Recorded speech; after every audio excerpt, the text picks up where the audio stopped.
On considère ici un espace vectoriel E de dimension finie qu'on munit d'une base B et d'une base B'.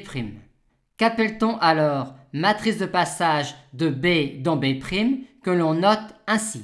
Quand on pense à la matrice de passage de B dans B', on affuble artificiellement la base B de la dénomination d'ancienne base et la base B' de la dénomination de nouvelle base.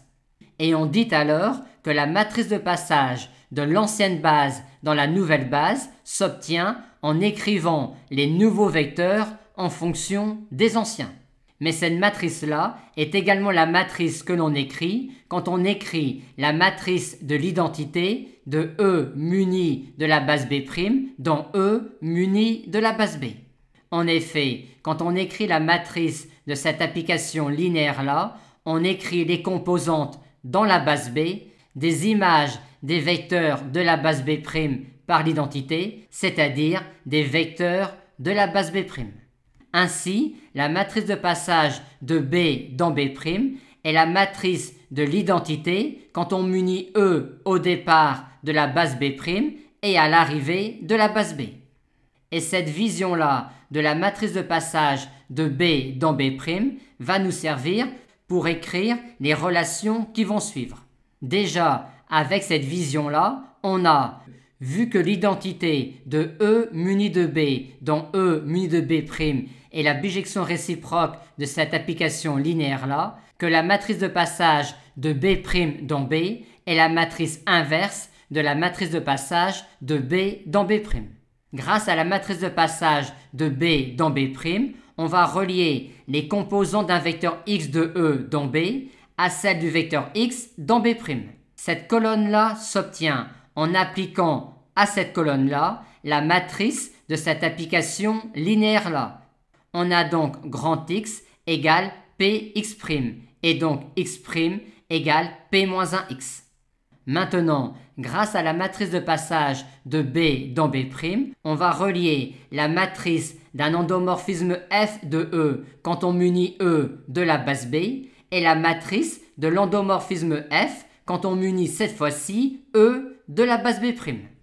Et pour cela, on va dire que pour aller de là à là par petit f, on peut effectuer ce parcours-là, à savoir matriciellement que l'on commence par appliquer la matrice de cette application linéaire-là, qui est la matrice de passage de B dans B', qui est donc la matrice P. Puis on applique la matrice de F quand on munit E de la base B, c'est-à-dire on applique la matrice A. Et enfin, on applique la matrice de cette application linéaire-là, qui est la matrice de passage de B' dans B, et qui est donc la matrice inverse de la matrice P.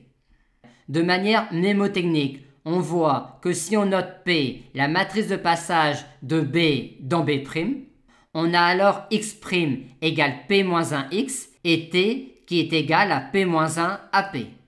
Maintenant, situation moins courante en pratique, comment, quand on considère une application linéaire petit f d'un espace vectoriel E dans un espace vectoriel grand F, relier la matrice de f quand on munit E d'une base B' et f d'une base f' à la matrice de f quand on munit E d'une base B et grand F d'une base f. On procède comme précédemment en disant que pour effectuer ce chemin-là, on peut également effectuer ce chemin-là. À savoir matriciellement que l'on va tout d'abord appliquer la matrice de cette application linéaire-là, à savoir la matrice de passage de B dans B'. Puis, on va appliquer la matrice de petit f relativement à la base B de E et à la base f de grand F. Et enfin, on va appliquer la matrice de cette application linéaire-là, à savoir la matrice de passage de f' dans F. On va maintenant voir, quand on munit un espace vectoriel E de base B, B' et B seconde, les liens qui existent sur les matrices de passage entre ces bases. La matrice de passage de B dans B seconde est la matrice de cette application linéaire-là. Et pour aller de là à là, on peut également effectuer ce chemin-là. À savoir matriciellement que l'on commence par appliquer la matrice de cette application linéaire-là, à savoir la matrice de passage de B' dans B seconde. Et on applique ensuite la matrice de cette application linéaire-là, à savoir la matrice de passage de B dans B'.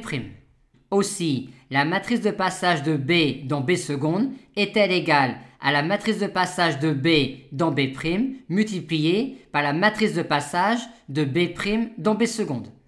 Et cette formule-là est cohérente car on souhaite ici exprimer les vecteurs de B seconde en fonction des vecteurs de B et pour cela, on commence par exprimer les vecteurs de B seconde en fonction de ceux de B' et ensuite les vecteurs de B' en fonction de ceux de B.